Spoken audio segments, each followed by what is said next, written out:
Most couples think that attraction fades because of age or stress. Let me tell you the truth. No. But the real killer is the tiny bedroom habits that most married couples are guilty of. And they don't even notice it is happening. Today, I'm going to break down number one bedroom mistakes that quietly destroy attraction. And at the end, give you what you can do to reconnect very fast. So stay with me to the end.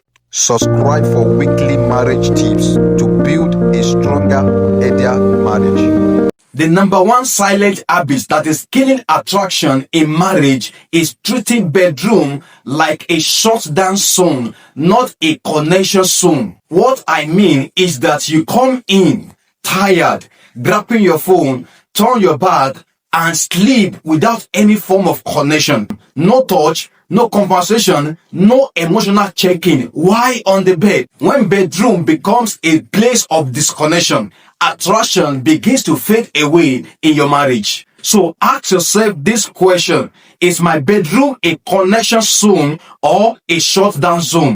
Attraction in marriage is not a big romantic gesture. It's built from tiny moments in the bedroom, a soft touch, conversation, and a minute-long cuddles. All this matter to keep attraction in your marriage. So, if the attraction is already fading away in your marriage, the good news is it can be returned very fast if you change how you end your day. So, tonight, try this simple reconnection routine. On the bed, face each other, share short conversation, and make sure you cuddle for at least 30 seconds. This will keep your marriage warm and keep you attractive to your spouse.